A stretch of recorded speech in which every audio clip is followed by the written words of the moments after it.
Vamos a iniciar esta tercera charla del ciclo sobre desaparición forzada que lanzamos en el Espacio Memoria en el marco del mes de agosto, de la conmemoración del Día Internacional de las Víctimas de Desaparición Forzada. El espacio inició con este ciclo de charlas que esperamos que siga entrado también el año que viene, en una idea de hacer un vínculo entre lo que fue la experiencia en los 70 y la memoria sobre esa experiencia y las realidades en el presente. Y entonces para nosotros es muy importante tener esta charla hoy con Luciano Hassan, que es miembro del Grupo sobre Desaparición Forzada de la ONU y fue miembro del Comité sobre Desaparición Forzada, abogado de Abuelas de Plaza de Mayo y de organismos en Argentina durante muchos años, e integrante del Ministerio Público de la Defensa. Si no me olvido de nada, no sé, Luciano, si me olvido de algo. Eso es lo más relevante. Bueno, también coordina el programa Verdad y Justicia del Ministerio de Justicia y Derechos Humanos, que tiene que ver también con esta temática durante algunos años. Tienes razón, era importante. Bueno, para empezar, te queríamos pedir si de manera muy sintética nos podías contar cuál es el trabajo que hace el grupo, la diferencia con el comité y cómo articulan este trabajo.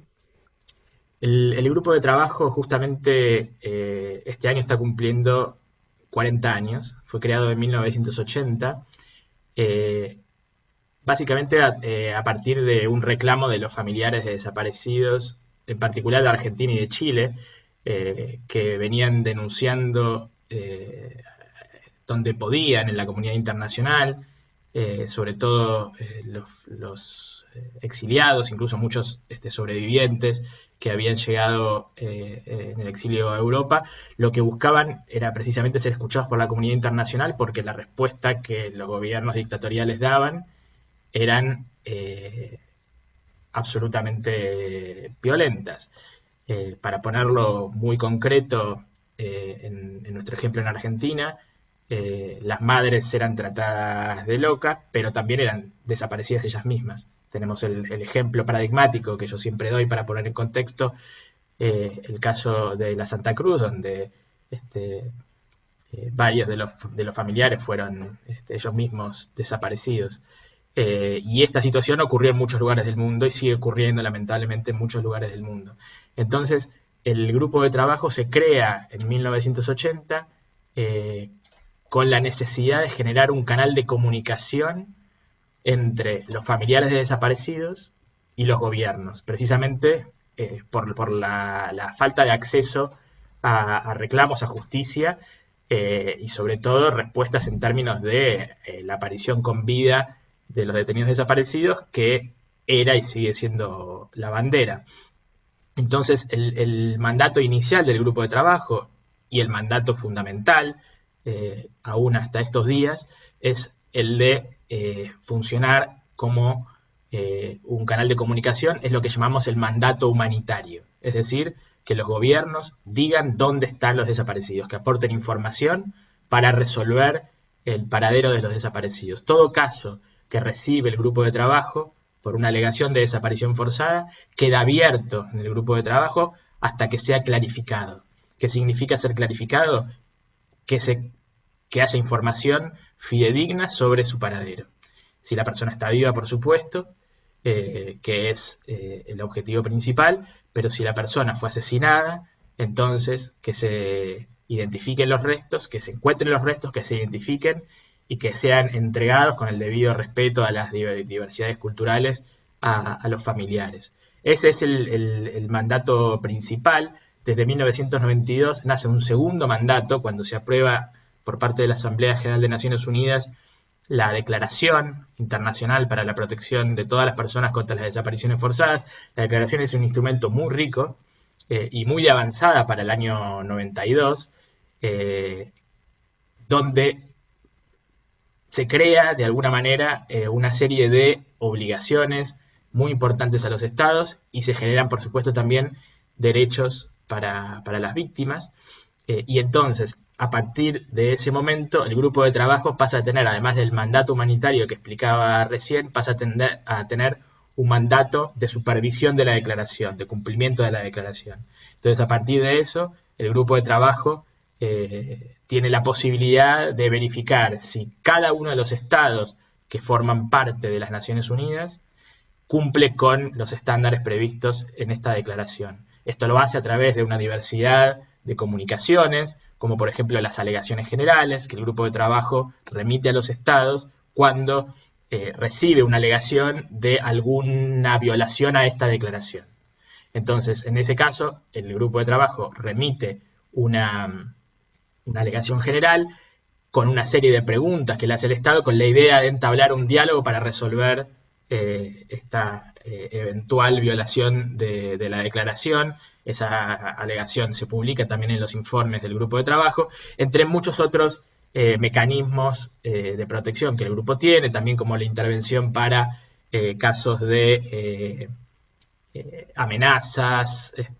represalias a las víctimas o a los familiares de desaparecidos. Hay toda una serie de mecanismos en los que el grupo actúa en muchos casos por sí mismo y en muchos otros casos de manera coordinada con otros procedimientos especiales de Naciones Unidas. ¿Cuáles son los procedimientos especiales de Naciones Unidas? Son muchos, tal vez los más conocidos y los más relacionados con esta temática son el relator contra la tortura, la relatora de ejecuciones extrajudiciales, el grupo de trabajo de detenciones arbitrarias, el relator para los derechos de los migrantes, etc. Todos estos relatorías y grupos de trabajo formamos parte del sistema de procedimientos especiales del Consejo de Naciones Unidas, y coordinamos muchas veces acciones que tienen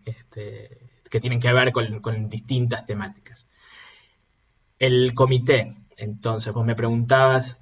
cómo es la interacción y cuál es la diferencia. El comité se crea a partir de la entrada en vigor de la Convención Internacional. La Convención también venía siendo un reclamo por parte de los familiares, que lo que querían era que querían desde los inicios, digamos, sobre todo de las desapariciones forzadas en el cono sur o en América del Sur, digamos, pero inicialmente en el cono sur de América Latina, venían pidiendo un tratado para que tenga un nivel, para que la normativa tenga un nivel de obligatoriedad distinta. Incluso los primeros reclamos de un tratado ya nacen en el famoso coloquio de París que se lleva adelante en la Asamblea francesa a inicios de los años 80, en el que hace su discurso tan recordado Julio Cortázar, que de alguna forma también es un gran hito en la historia de la lucha para la protección contra las desapariciones forzadas. Entonces, todo ese gran empuje de los familiares, inicialmente sobre todo focalizado en FEDEFAM, la Federación Latinoamericana de Asociaciones de Familiares, pero también después por familiares de todos los lugares del mundo,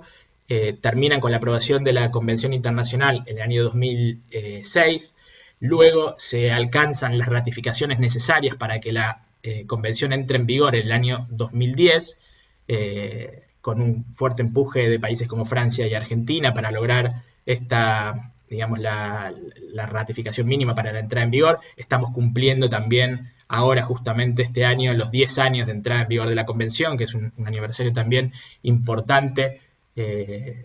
digamos, no porque uno esté recordando fechas, sino para usar los aniversarios como una manera de volver a poner el tema en el centro de la escena, para mostrar que el problema de las desapariciones forzadas sigue vigente y con tanta gravedad como hace 40 años cuando se creaba el grupo de trabajo. Entonces el comité entra en funcionamiento en el año 2011, y por supuesto a partir de ahí se inicia un trabajo de complementariedad, esfuerzos de complementariedad entre el comité y el grupo de trabajo para tratar justamente de trabajar coordinadamente. Hay algunos ejemplos muy básicos para entender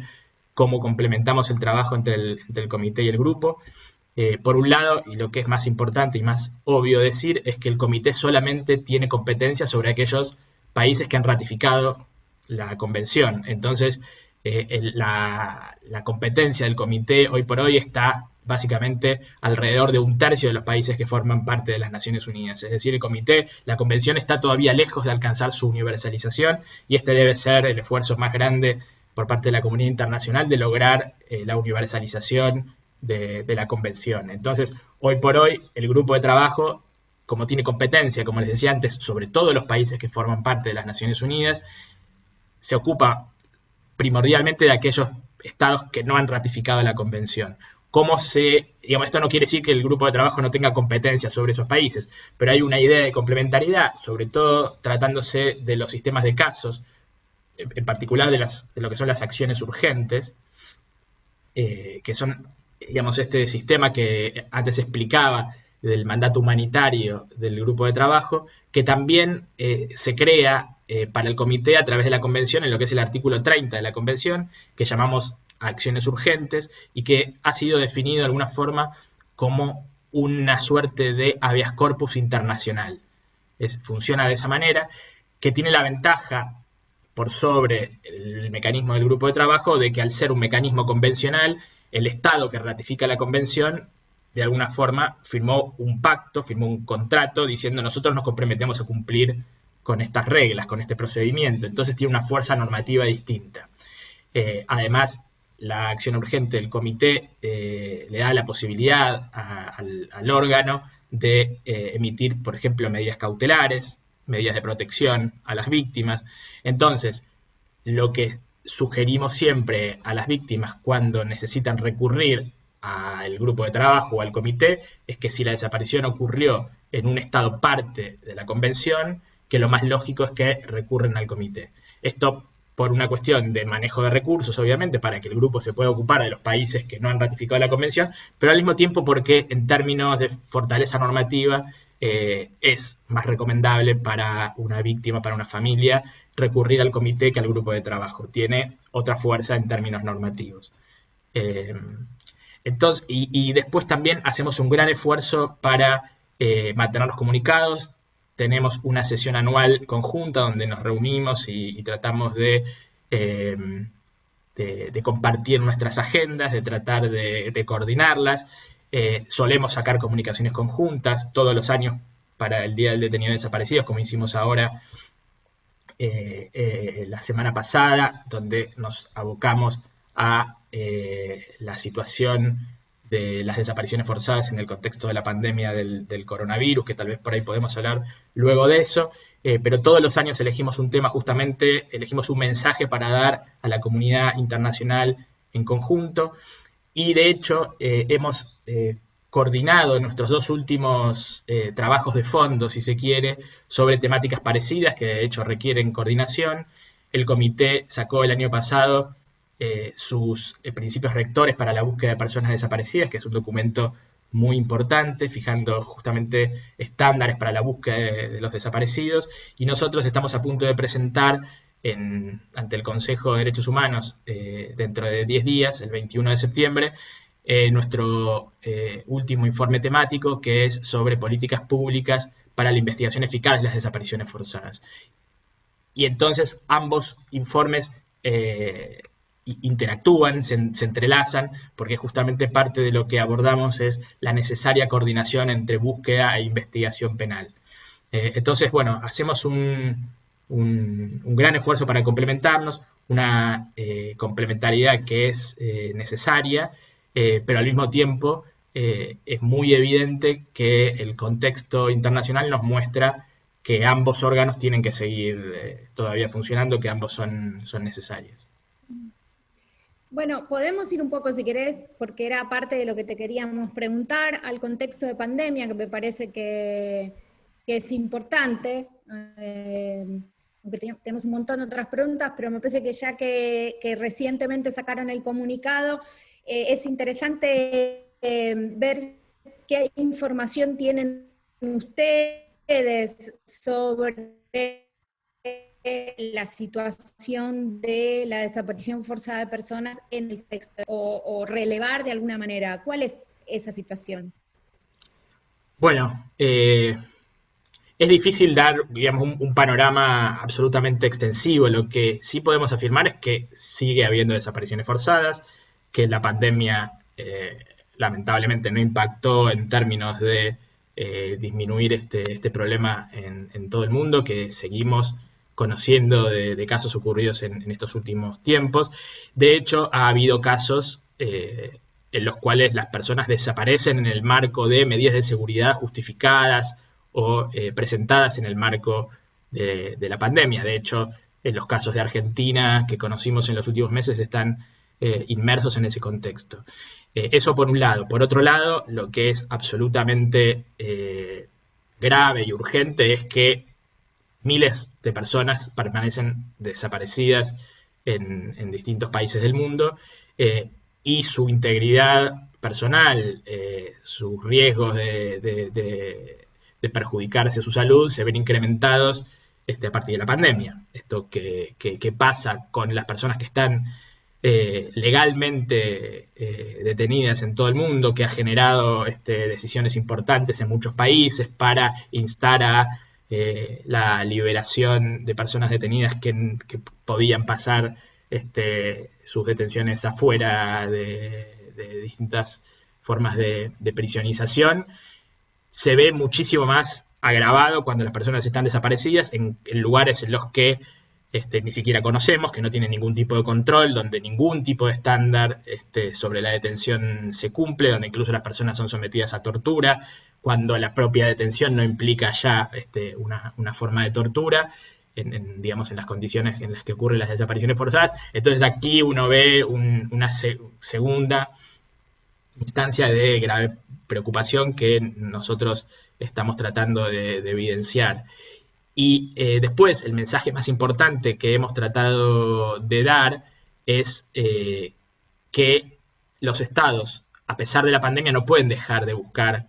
a las personas desaparecidas. Es decir, lo que también hemos de alguna forma recibido como información desde los distintos estados, de la sociedad civil, de las organizaciones familiares, es que muchas de las búsquedas se ven ralentizadas en el contexto de la pandemia por las dificultades que hay básicamente para movilizarse, para que funcionen las estructuras de los estados, oficinas de búsqueda que no tienen a los trabajadores trabajando en las oficinas, sino que las tienen trabajando desde sus casas. Cuando se trata de la búsqueda de personas desaparecidas, buena parte del trabajo es un trabajo que debe hacerse en el terreno. Entonces, lo que nosotros estamos planteando es que la obligación de buscar a los desaparecidos no puede detenerse por la pandemia. Además, una pandemia que se está extendiendo muchísimo en el tiempo, es decir, uno por supuesto no tenía noción de cuánto podía durar a comienzos de este año, pero ya llevamos muchísimos meses con restricciones. Estas restricciones no pueden detener las búsquedas que son urgentes, donde está en juego la vida de las personas, y además donde por supuesto los familiares de los desaparecidos siguen sufriendo. Es decir, la pandemia no ha detenido el daño que generan las desapariciones forzadas, tanto en la persona desaparecida como en los familiares, que siempre debemos recordar son también víctimas de la desaparición forzada. Esto quedó plasmado jurídicamente y normativamente en la Convención Internacional, que dice en el primer párrafo de su artículo 24 que son víctimas de desaparición forzada todas las personas que sufren un perjuicio directo por esa desaparición. Entonces siempre tenemos que tener en cuenta que los familiares de los desaparecidos, los allegados directos de las personas desaparecidas, son también víctimas y por lo tanto las necesidades de tener en cuenta su sufrimiento, de hacer cesar ese sufrimiento y de generar reparaciones, también los incluye a ellos. Estamos ahora en este momento discutiendo, más allá del comunicado que sacamos, una serie de recomendaciones un poco más exhaustivas sobre la manera en la que los estados deberían abordar el tema de las desapariciones forzadas en el marco de la pandemia. Esperamos que en no muchos días pueda salir a la luz, como para también hacer un aporte más en términos de protección en el contexto que estamos viviendo. Volviendo un poquito a los casos a nivel internacional, los casos más conocidos en Argentina, o los que nos llegan como información, son el de México, Colombia y los casos del Mediterráneo vinculados a la situación migrante. No sé si vos destacarías otro caso a nivel internacional de estos casos, no todos porque sería muy largo, pero por ahí las diferencias o alguno de estos casos, ¿cómo aborda el grupo estos casos? ¿Cuál es la respuesta de los gobiernos? Un poco para ir llegando luego a pensar eh, bueno, ¿cómo es esta práctica sistemática, si es que el grupo considera que es una práctica sistemática, y la diferencia con nuestra experiencia en el Cono Sur en los 60s y 80s, ¿no? Pero digo, en principio, ¿qué otro caso vos destacarías, o de estos tres, si son para el grupo los más urgentes o relevantes, y cómo los aborda? Mira, la verdad es que lamentablemente hay desapariciones forzadas en todo el mundo. Eh, e incluso, digamos, con niveles de gravedad similares a los que vos estás describiendo. En los últimos años, tanto desde el comité como desde el grupo de trabajo y desde, digamos, toda la comunidad de derechos humanos que trabaja el tema de desaparición forzada, se fue describiendo lo que llamamos nuevas formas de desaparición forzada. Se ha ido ampliando la metodología en la que las desapariciones forzadas ocurren. O sea, no quiere decir que no sean desapariciones forzadas, sino que uno va viendo distintas metodologías que en muchos casos fueron variando de las desapariciones forzadas que conocimos a finales de los 70, en los 80, en los 90, en distintos países, donde básicamente, que cuando se crea el grupo de trabajo y empieza a moverse esta pelota de protección en términos del derecho internacional de los derechos humanos. Lo que nace en principio como una metodología para perseguir a toda oposición política a través del recurso de la desaparición forzada, como una manera también de disciplinar a toda la sociedad, digamos, esta idea original de los estados, que sabemos que tiene incluso origen en métodos de estrategia militar, que fueron diseminados incluso a través de la Escuela de las Américas de Estados Unidos en Panamá, o en el marco de la guerra de Argelia, por ejemplo, con métodos del ejército francés. Uno lo que ve es que hoy por hoy persisten prácticas muy similares. Uno ve cómo esos mismos objetivos en muchos contextos se siguen repitiendo, lamentablemente. Entonces uno ve supuestas luchas contra el terrorismo, donde la desaparición forzada pasa a ser un mecanismo central en la persecución de oposición política, bajo el rótulo de marcar como terroristas a muchas organizaciones de oposición a distintos gobiernos. Entonces ahí uno ve una permanencia de la metodología original. Pero al mismo tiempo uno ve nuevas formas de desaparición forzada. Entonces las desapariciones forzadas de migrantes que vos mencionabas, que vemos particularmente en la zona del Mediterráneo, pero también, digamos, con características muy marcadas digamos, en migrantes que salen de América Central para llegar en principio a Estados Unidos y desaparecen en México. Uno ve ahí nuevos patrones que están cruzados por la trata de personas para explotación sexual y explotación laboral, muchas veces en el marco de justamente actividades ilegales de tráfico de personas que desaparecen en ese contexto, donde hay sospechas y está documentado en muchos casos que esas conductas ocurren con alguna forma de participación del Estado, que es una de las características que justamente se requieren para que hablemos de desaparición forzada. Mínima intervención para entender un caso como desaparición forzada es lo que denominamos aquiescencia, es decir, un Estado que deja que esto ocurra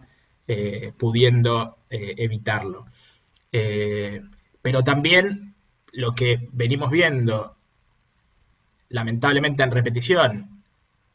que uno lo vería como iniciado en el Plan Cóndor, es decir, estos métodos de desaparición de personas a partir de la colaboración, de la cooperación entre distintos estados, uno ha visto también cómo ha persistido en distintos años, a través de los años, en prácticas distintas. A partir de los atentados a las Torres Gemelas, lo que vimos fue la práctica de las rendiciones extraordinarias impulsadas por la CIA, en distintos países del mundo, donde claramente desaparecieron muchas personas acusadas de haber participado de alguna manera o de ser cómplices con el terrorismo internacional, y entonces hay muchos países involucrados en la desaparición de personas que estuvieron detenidos en lugares secretos, en países de Europa, en países de África, en países de Asia. Pero ahora lo que estamos viendo también es cómo muchos países secuestran personas fuera de sus fronteras, personas que están en muchos casos exiliadas o inclusive que son peticionarios de refugio y son secuestradas por parte de agentes de inteligencia en terceros estados y llevados luego a sus países de origen, donde son sometidos en muchos casos a tortura y a desaparición forzada. Entonces acá vemos otra metodología lamentablemente persistente, que es la de lo que llamamos desaparición forzada transnacional, donde hay una cooperación, en lugar de buscar la cooperación a la que los estados están obligados para resolver las desapariciones forzadas, para encontrar los desaparecidos, lo que vemos es una cooperación para cometer desapariciones forzadas. Y esto el grupo de trabajo lo ha planteado, por ejemplo, en los últimos tiempos, en relación con países como China y como Turquía, y con muchos otros países que están cooperando con esos países para entregar a personas que son sometidas entonces a estas graves violaciones a derechos humanos. Entonces lo que vemos es todo un abanico de nuevas prácticas. Que en relación a esto, ¿cuál es la respuesta de los gobiernos a la demanda del grupo frente a esta coordinación, ¿no? Que requiere claramente acuerdos? Digo, o sea, estamos hablando de una coordinación que requiere acuerdos más o menos secretos, más o menos formales, pero que requiere acuerdos. ¿Cuál es la respuesta de los gobiernos a estos planteos del grupo? La respuesta en general tiende a ser que se trata de respuestas justificadas frente a situaciones de emergencia. Eso es el planteo que hacen. Dicen, tenemos una amenaza terrorista, digamos, hay una legalidad interna que los distintos países generan, diciendo,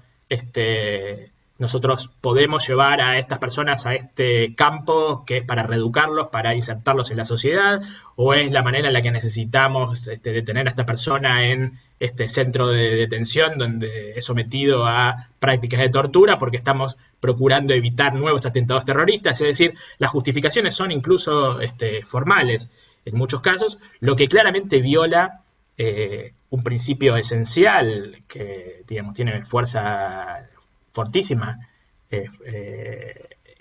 estatus normativo, y que es que las desapariciones forzadas no se pueden justificar en ningún contexto, ni en contexto de guerra, ni en contexto de emergencia nacional, ni en contexto de catástrofe, ni en contexto de emergencia sanitaria, para ponerlo en el caso actual, y que incluso, bueno, para nuestra región, la Corte Interamericana ha dicho muy claramente que la prohibición de la desaparición forzada tiene estatus de jus cogens, es decir, que es precisamente inderogable. Y nosotros del grupo de trabajo planteamos lo mismo. Es decir, claramente son justificaciones que no son válidas. Bajo estos pretextos de pseudo legalidad, los estados lo que plantean es que no se trata de desapariciones forzadas, ¿no? Están negando que se trate de desapariciones forzadas. Lo que uno ve en el foro internacional, me pasó a mí en octubre del año pasado, presentando ante la Asamblea General el último informe del grupo de trabajo, donde planteábamos estas situaciones, donde uno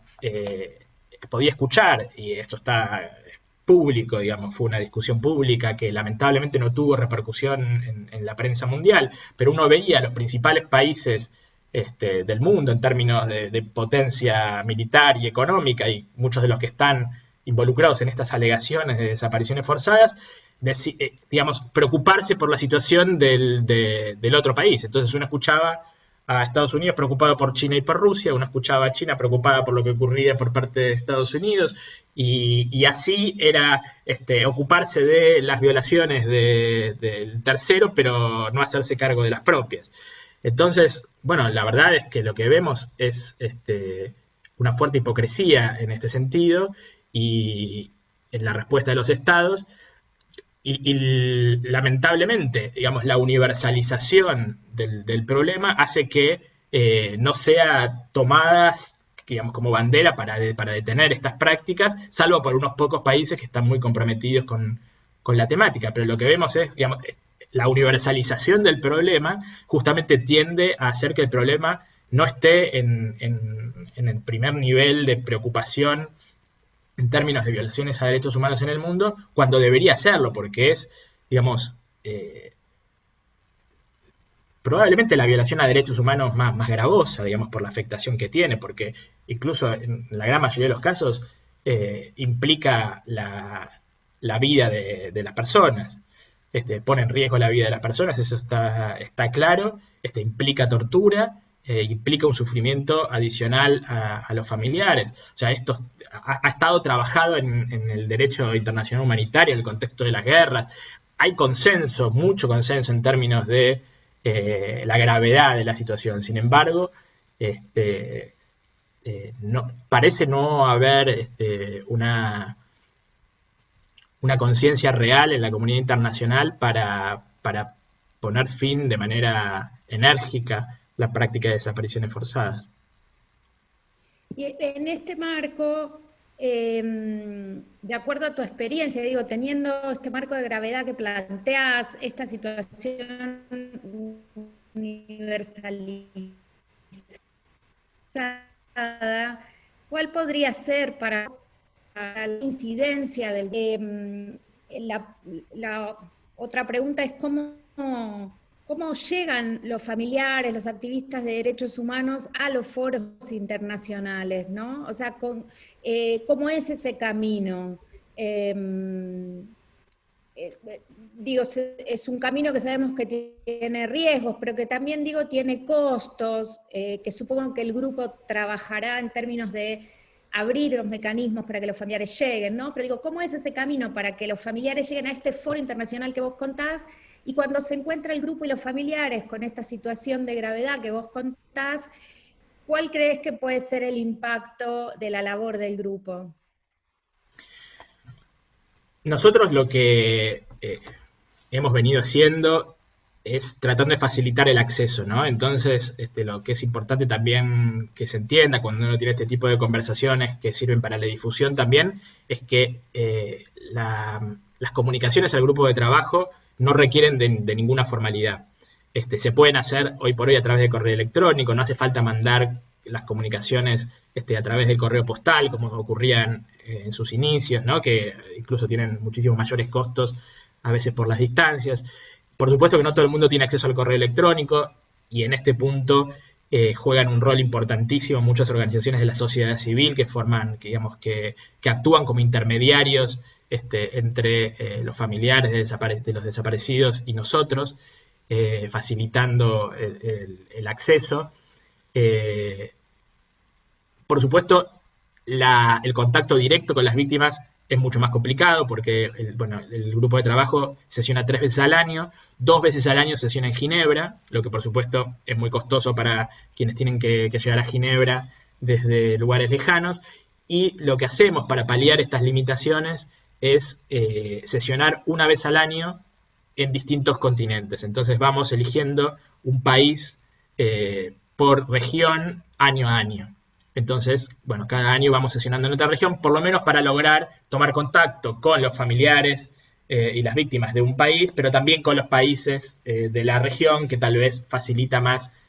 llegar a reunirnos cara a cara en esos contextos. Después, la tecnología nos ha facilitado ahora este tipo de comunicaciones, que se ha potenciado mucho a través de, a partir de esta situación de pandemia, que generó como una conciencia, incluso una mejoría en la eficacia de este tipo de mecanismos a través de plataformas de comunicación. De hecho, nuestra última sesión fue remota, y la próxima, que comienza la semana que viene, va a ser también remota, lamentablemente porque no tenemos posibilidad de llegar a sesionar en Ginebra como estaba previsto. Y esto de alguna forma también lo que facilita es recibir información y tomar contacto con los familiares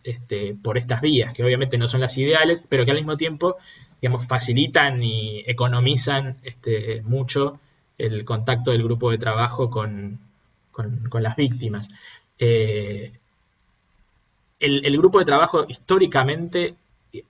digamos, más allá del objetivo principal, que es, como decía, el mandato humanitario de tratar de lograr que los estados digan dónde están los desaparecidos, también ha funcionado, si se quiere, como un apoyo en el marco de la comunidad internacional a los familiares, que lo que buscan también en muchos casos es ser oídos. Y entonces esto genera también, bueno, en muchos familiares, esto es lo que yo recojo como experiencia, tal vez ideales que lo expliquen los propios familiares, pero yo he recibido en muchos casos la sensación de que al menos ser escuchado en un foro internacional, poder, digamos, todo lo que implica la institucionalidad de las Naciones Unidas, de cuando las reuniones son presenciales, poder entrar al Palacio de las Naciones, en Ginebra, donde se toman decisiones tan importantes, bueno, el familiar sentirse escuchado ahí, y no solo escuchado, sino que a partir de esa escucha hay una instancia internacional que va a denunciar los casos, que va a llevar adelante mecanismos de protección, etcétera. Bueno, es de alguna forma, son mecanismos que movilizan también la expectativa, la esperanza, que permiten continuar con la búsqueda, ¿no? Que muchas veces, con el paso de los años, genera obviamente periodos de desesperanza, incertidumbre, digamos que son parte justamente del daño que la desaparición forzada genera en los familiares, en los círculos cercanos de las víctimas y, bueno, más globalmente, obviamente, en las sociedades, ¿no? Que también se ven afectadas por la no resolución de estas desapariciones. Entonces, bueno, es un mecanismo que está abierto, que la verdad es que ha mejorado mucho en su eficacia, no tenemos demoras importantes en la tramitación de los casos, hemos hecho grandes esfuerzos de gestión, entonces tenemos un mecanismo urgente por el cual cuando hay una persona que desapareció, digamos, en los últimos 3 meses, es decir, si nosotros recibimos una alegación y el inicio de esa desaparición forzada fue en los últimos 3 meses, se inicia un procedimiento urgente por el cual en pocas horas ya estamos enviando la primera comunicación al Estado. Si la desaparición ocurrió antes de esos, digamos, se inició antes de esos 3 meses, entonces pasa a nuestro procedimiento estándar, por lo tanto el caso va a ser discutido en las sesiones del grupo de trabajo y afortunadamente lo que podemos decir es que en general los casos se tratan en la sesión inmediata. Tenemos un manejo de prioridades, muchas veces si recibimos una alegación de desapariciones forzadas ocurridas hace 30 años, bueno, tal vez le vamos a dar prioridad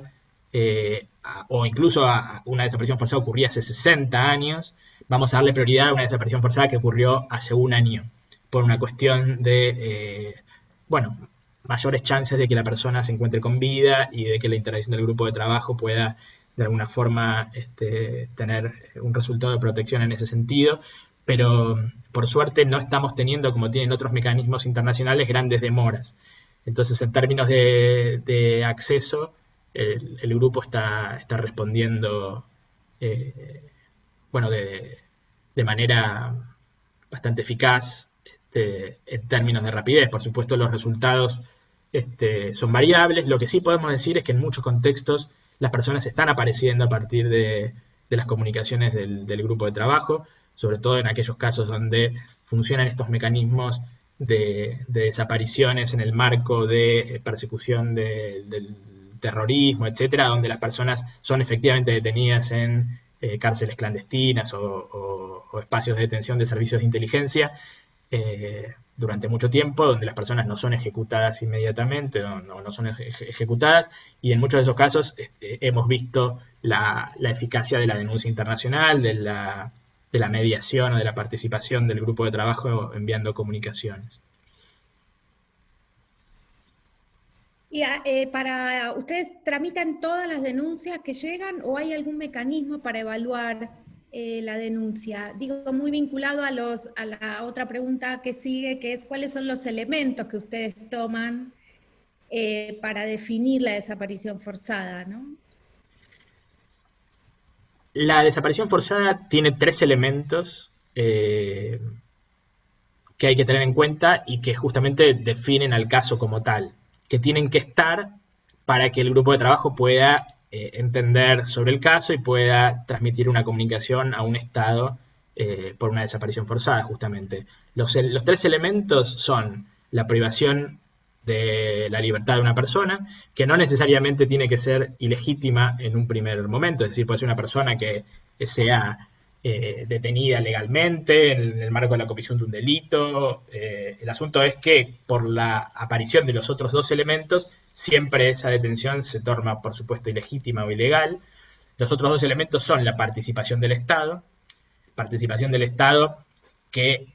no tiene que ser necesariamente directa, es decir, la desaparición forzada admite la participación de agentes no estatales. Cuando hablamos de que la desaparición forzada se puede cometer por agentes del Estado o a partir del apoyo o la aquiescencia del Estado, estamos admitiendo que entonces la desaparición forzada se puede cometer por personas que no son agentes del Estado. Entonces, por ejemplo, una milicia o un grupo paramilitar que recibe financiación del Estado entraría dentro de lo que, digamos, dentro de la variable apoyo del Estado, ¿no?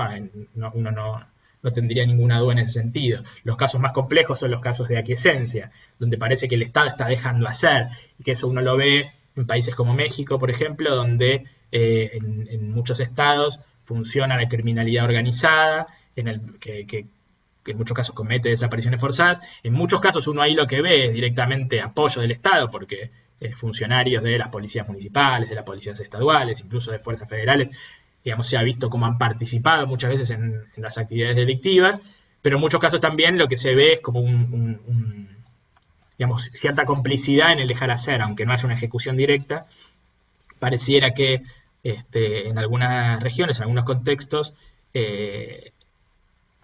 las bandas criminales que desaparecen personas lo hacen con cierto permiso estatal. Ahí estaríamos en lo que conocemos como aquiescencia. Lo que es importante plantear acá es que cuando no haya claridad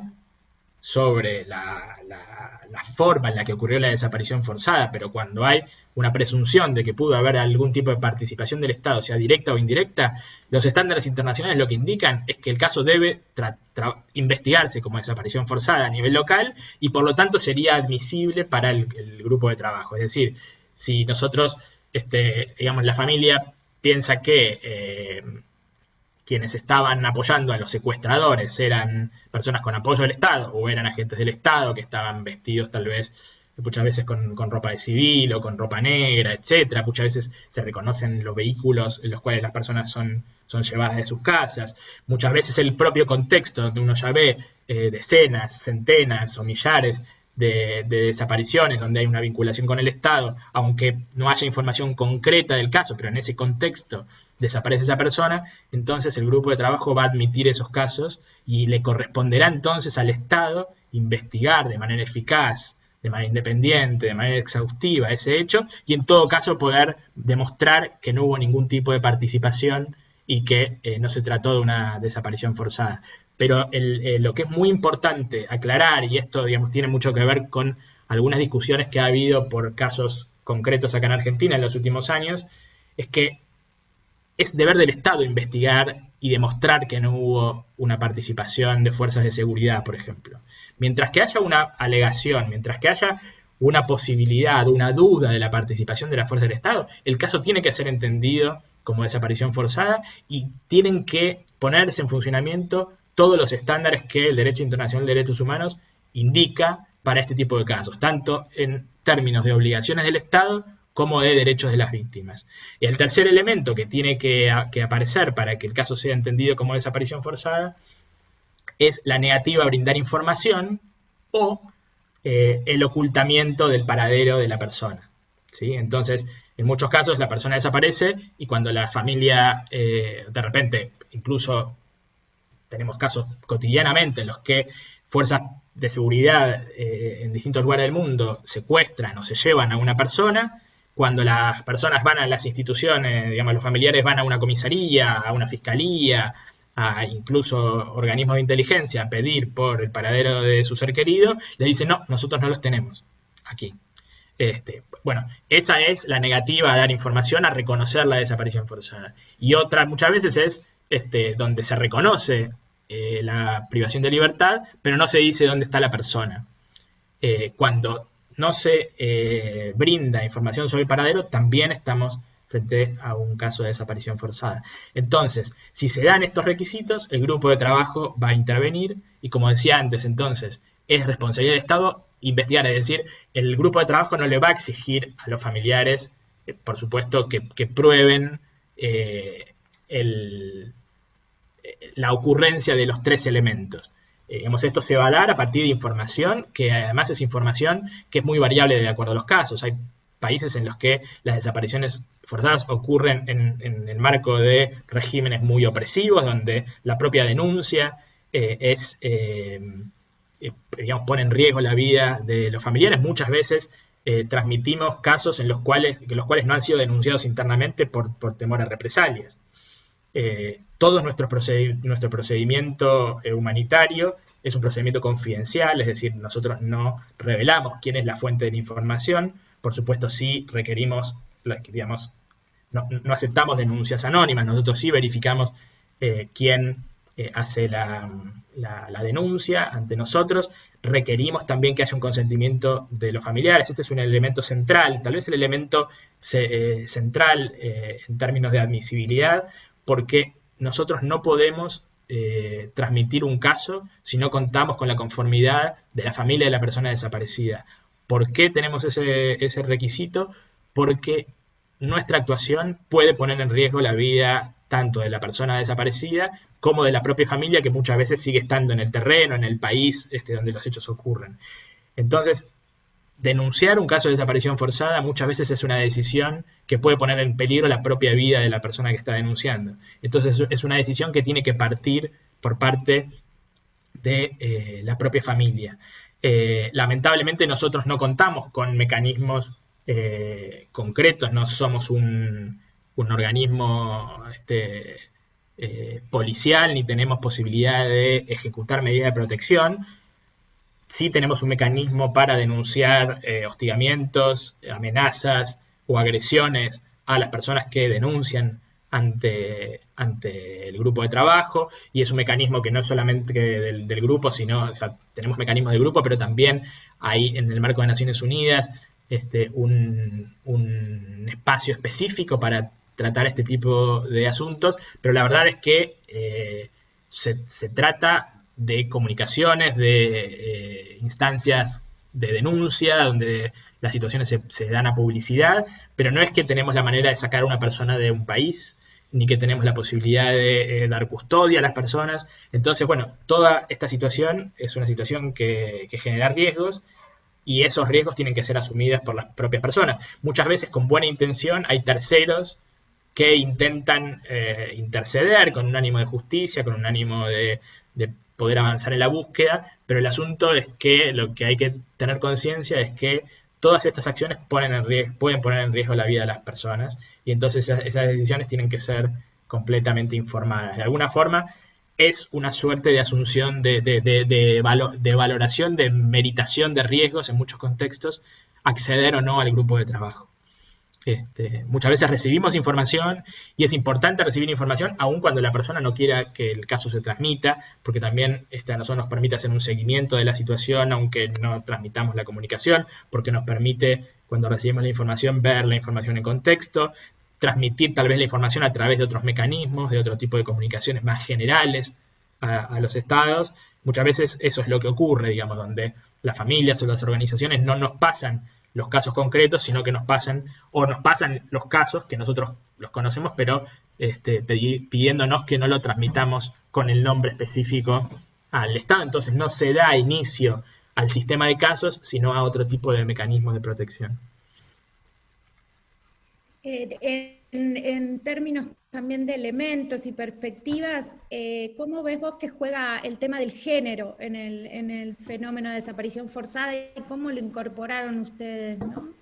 a esta evaluación, a este trabajo en general? Está súper claro, hay un fuerte consenso sobre la afectación de las desapariciones forzadas sobre las mujeres. De hecho, esto se quedó escrito a partir de un informe temático, en realidad de un comentario general del grupo de trabajo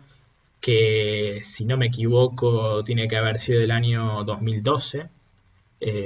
donde el grupo de trabajo estudió particularmente las formas en las que las desapariciones forzadas afectan a las mujeres. Y bueno, esto es algo que es muy conocido y muy caro para nuestra realidad en Argentina, donde, digamos, uno ve afectaciones múltiples a las mujeres por la desaparición forzada. En los casos en los que la mujer es la persona detenida desaparecida, además del sufrimiento que implica para cualquier persona que es detenida desaparecida, hemos conocido muchísimos casos donde ha habido violencia sexual contra las mujeres. Entonces acá uno ve un impacto diferencial evidente sobre las mujeres que son detenidas desaparecidas, pero también el impacto se ha dado en que las mujeres han sido también quienes han, en casi todos los países, salido a buscar a los detenidos desaparecidos.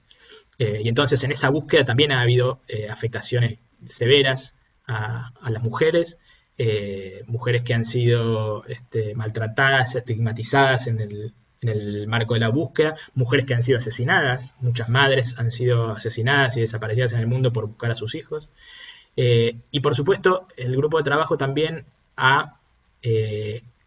tomado en cuenta muchas veces que por la propia estructura de los estados, digamos, por la organización patriarcal que tienen nuestras sociedades, la desaparición del varón, que muchas veces era quien proveía de asistencia económica a la familia, lo que generó es que puso a una madre, por ejemplo, en la situación de tener que buscar a su pareja desaparecida o a su hijo desaparecido o hija desaparecida, pero al mismo tiempo tener que llevar adelante todas las tareas de cuidado, tener que llevar adelante la subsistencia económica de la familia, para, digamos, que no existía antes de esa desaparición. Entonces ahí uno ve una afectación adicional.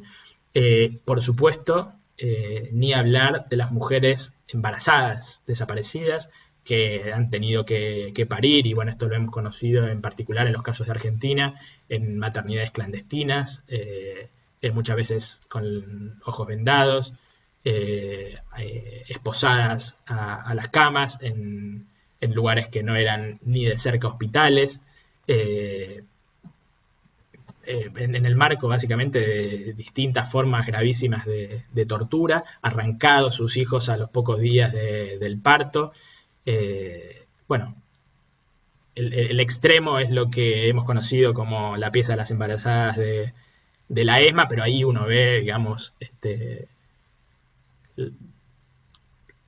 violaciones inimaginables a los derechos a las mujeres, ¿no? Entonces, bueno, claramente la desaparición forzada afecta de manera diferencial a las mujeres. Y a partir de, bueno, esta concientización que, como digamos, que está escrita hace ya mucho tiempo en lo que tiene que ver con la protección a las desapariciones forzadas, en muchas decisiones, en muchos documentos, en muchos informes, quedó plasmado en este informe temático en este comentario general que sacó el grupo de trabajo hace unos 8 o 9 años, pero también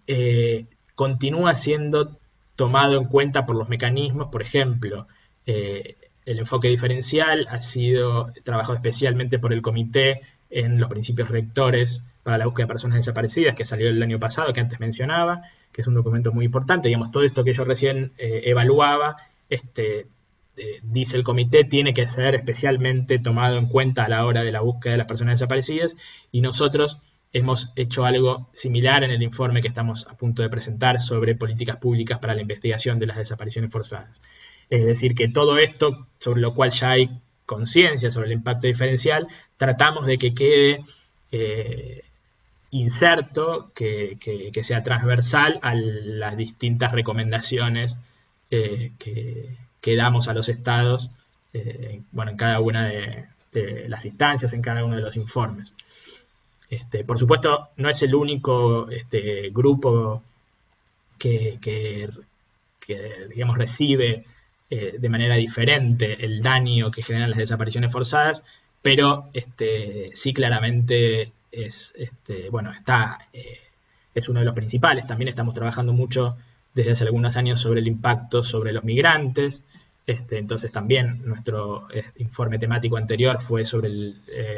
migraciones y desapariciones forzadas. Y bueno, tenemos en cuenta ahí, por supuesto, las dificultades que entraña y el sufrimiento que entraña buscar a una persona desaparecida cuando uno ni siquiera, como familiar, está en el país donde la persona desapareció, ¿no? Entonces, bueno,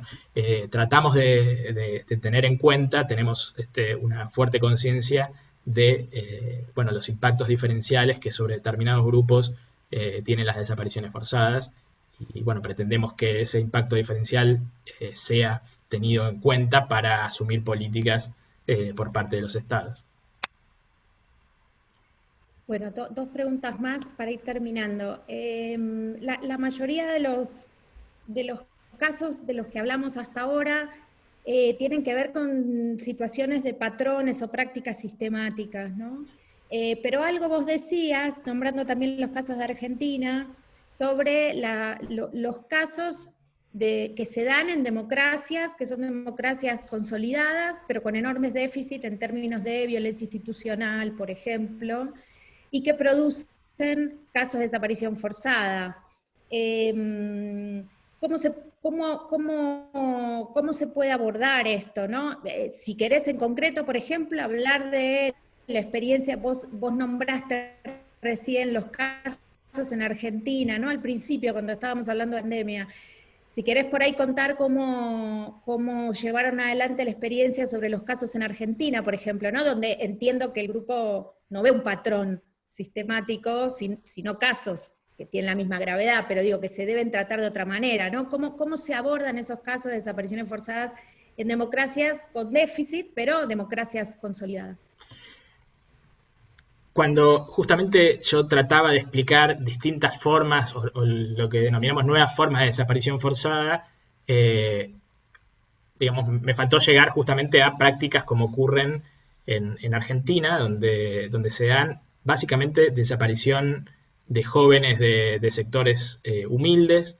que son desaparecidos forzadamente por fuerzas de seguridad. Y así como uno podría seguir evaluando distintos patrones en distintos lugares del mundo, que tal vez aprovecho un minuto para mencionar, porque hay un patrón que es importante, sobre todo en América Latina, y que es la desaparición en determinados países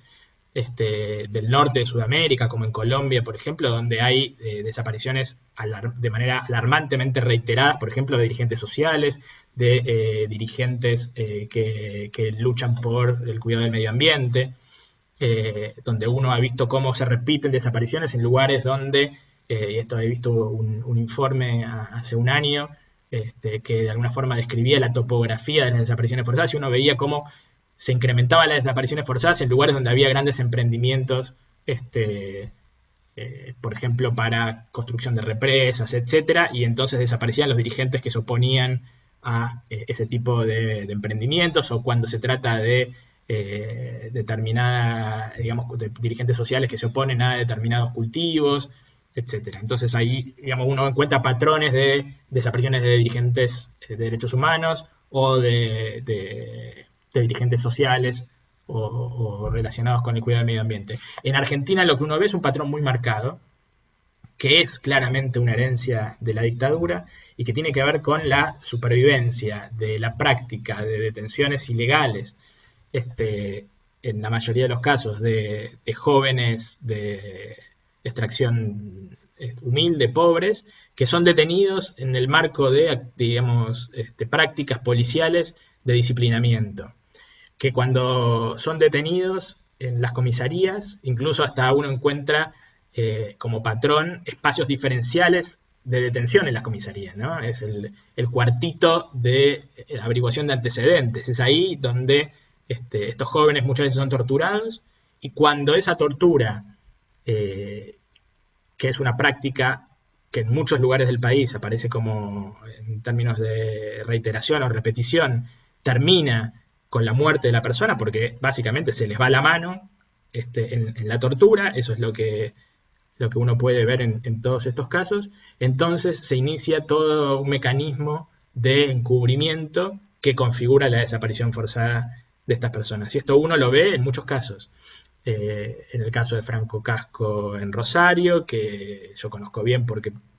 por mi trabajo en la Defensoría General patrocino al papá de Franco en ese caso, porque ocurrió algo similar en el caso Torres Millacura en Comodoro Rivadavia, donde también estamos interviniendo desde la Defensoría, y en muchos otros casos parece ser, o podría estar también vinculado al caso Astudillo, alguna práctica similar, y uno podría, digamos, donde opera la policía en la detención de jóvenes de extracción popular, y entonces ahí uno ve una práctica reiterativa de desapariciones forzadas. En términos jurídicos, uno podría decir, bueno, no hay un plan sistemático de desaparición, digamos, claramente no hay, afortunadamente, desde que terminó la dictadura, órdenes del gobierno federal o de los gobiernos provinciales de desaparecer personas. Pero lo que claramente hay son fuerzas de seguridad que siguen operando de manera abusiva, de manera no profesionalizada,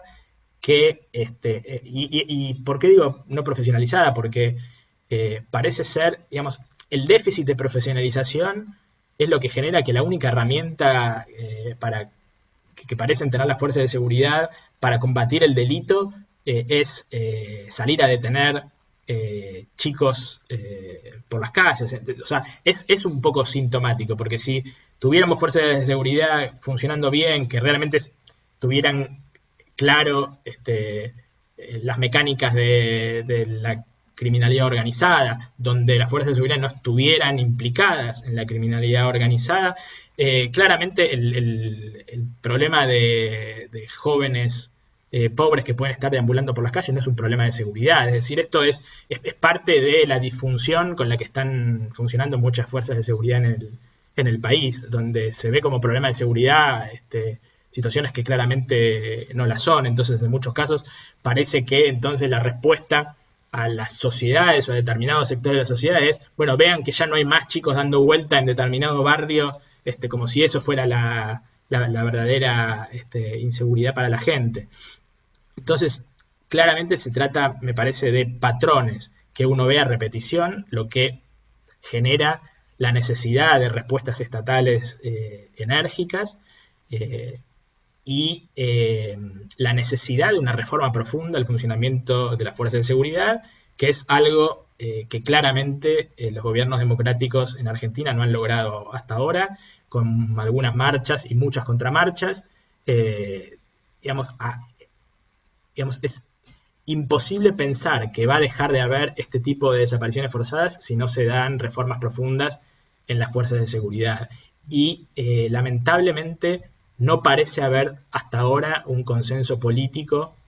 para que esto ocurra. Entonces a mí me parece que donde se podría poner la energía desde los sectores sociales y los sectores políticos es en lograr un consenso por el cual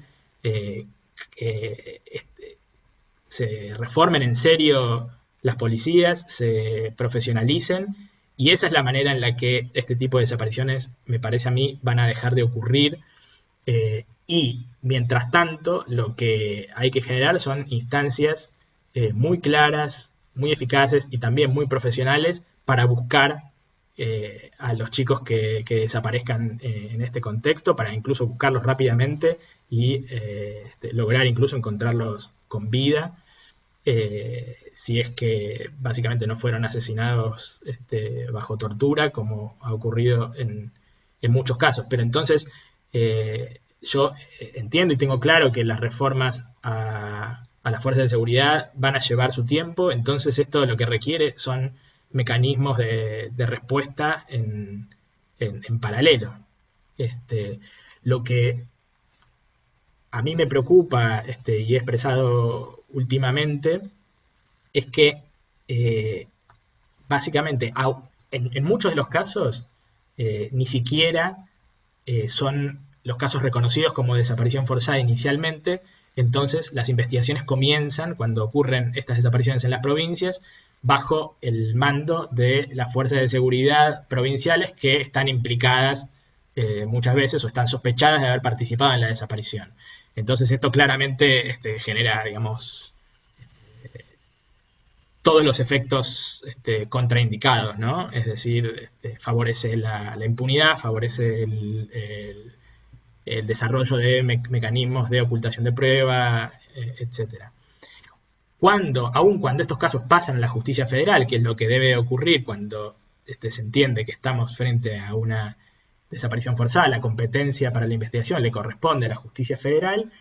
tampoco los fiscales federales y los jueces federales tienen capacidad o experiencia para salir a buscar a una persona desaparecida, porque es probable que muchos de los jueces es el primer caso de desaparición forzada que tienen. Entonces, la verdad es que son casos tan graves que no es admisible en términos de política pública de un Estado que los funcionarios judiciales aprendan con ese primer caso, porque digamos, la gravedad no admite ese aprendizaje. Y porque el paso de 2 semanas probablemente ya tienen implicancias fuertes, tanto en la integridad física o en la vida de la persona desaparecida, como en las posibilidades incluso de hallar el cuerpo, en el caso de que haya sido asesinado. Entonces, a mí lo que me parece es que tiene que haber instancias a las que la justicia federal pueda recurrir para desde el minuto cero salir a buscar a las personas desaparecidas, digamos, instancias con capacidad de investigación, de trabajo en el terreno, donde básicamente exista el conocimiento para llevar adelante las investigaciones. Tenemos la fortuna de que en Argentina contamos con el equipo argentino de antropología forense, que es básicamente el líder en el mundo en términos de búsqueda de personas desaparecidas, es que, digamos, lo que implica que tenemos de quién aprender. Digamos, esto me parece que lo que requiere es de una transferencia, si se quiere, de conocimientos o un armado de equipos en las fuerzas de seguridad para poder rápidamente buscar a las personas desaparecidas, pero al mismo tiempo para generar en los familiares de los desaparecidos una confianza en esa búsqueda, porque lamentablemente lo que uno ve a repetición en todos estos casos es que con mucha razón los familiares de las víctimas no confían en las instituciones del Estado que tienen que salir a buscar a las personas desaparecidas. ¿Por qué? Porque justamente tenemos toda una historia, tanto en dictadura como en democracia, de mentiras, de encubrimiento y de casos no resueltos. Entonces, me parece que lo que hay que tomar la oportunidad para revertir este contexto.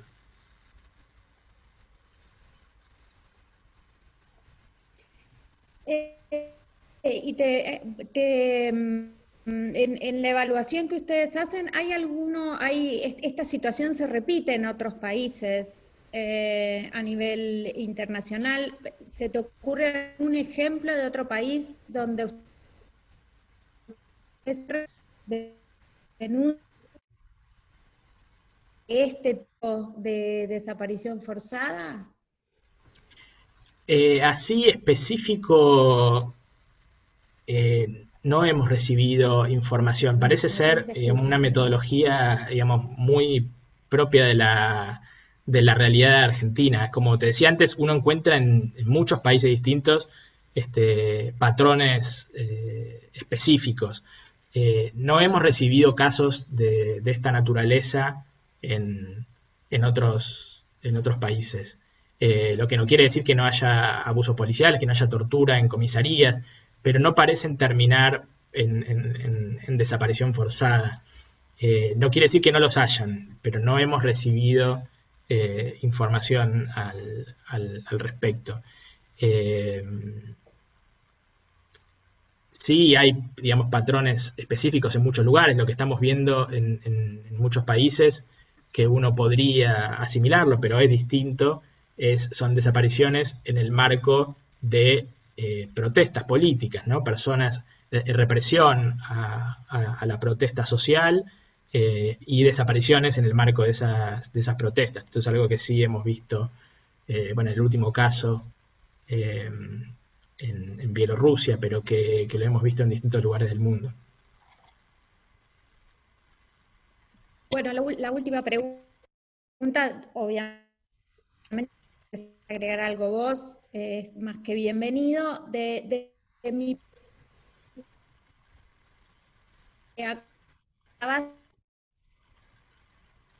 acabas de dar claramente algo que tiene que ver con una erradicación de la desaparición forzada, reforma de los mismos especiales, grupos especiales de investigación, ¿no? Temas judiciales. Yo entiendo que esos son elementos que van a poder investigar, juzgar, dar una respuesta, y que uno supone que en la medida en que eso suceda, la posibilidad de que la desaparición forzada hacerse recurrente va bajando, ¿no? Pero digo, en este marco, vos que pensás, ¿habría algún elemento más general que tener en cuenta en términos de, digo, además de esto específico que dijiste, reformas institucionales, prácticas culturales, digo, temas que son por ahí elementos más constitutivos de determinado país, y que sería necesario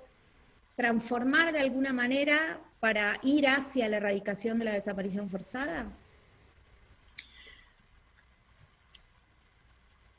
Es difícil responderlo porque tal vez, digamos, uno requeriría un sustento de investigación desde las ciencias sociales, pero yo tengo la intuición,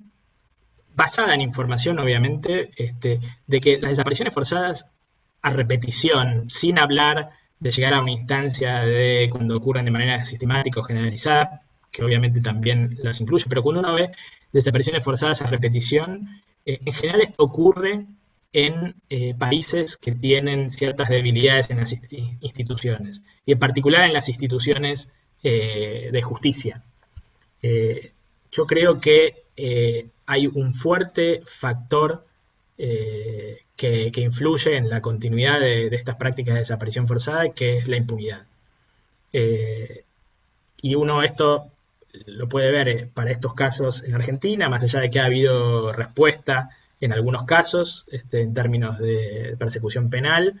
pero la verdad es que en la mayoría de los casos, de estos casos incluso de desapariciones en democracias, no ha habido una clarificación de los hechos y una condena en la mayoría de los casos a los responsables, y esto uno lo ve en países como México, por ejemplo, donde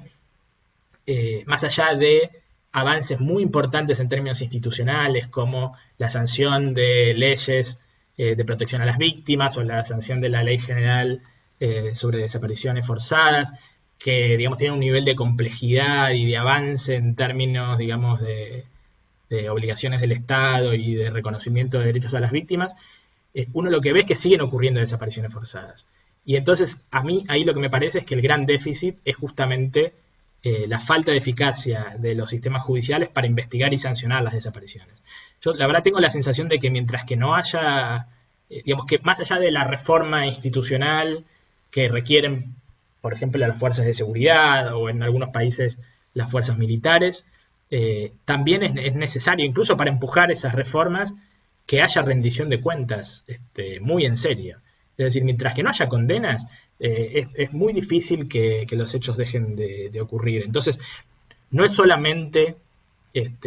instar a las reformas institucionales, que son imprescindibles, sino que también tiene que haber noción de que el que desaparece una persona va a pagar. Y que la pena por una desaparición forzada es de las penas más graves que existen en los códigos penales. En Argentina, la cadena perpetua en el caso de la desaparición forzada agravada o seguida de muerte. Entonces, tiene que haber mucha, digamos, porque además, sobre todo en contextos como el nuestro, donde la desaparición no obedece, como sucedía en dictadura, a un plan específico, donde incluso hemos encontrado órdenes escritas o hemos sabido de órdenes verbales, donde se disponía desde las altas esferas, en el marco del aparato organizado de poder, cómo debían ocurrir las desapariciones forzadas. Muchas veces, como decía antes, esta desaparición forzada ocurre porque en el marco de la tortura una víctima muere. Y entonces ahí aparece todo un aparato de una propia comisaría en general, y que después se extiende por una cuestión corporativa,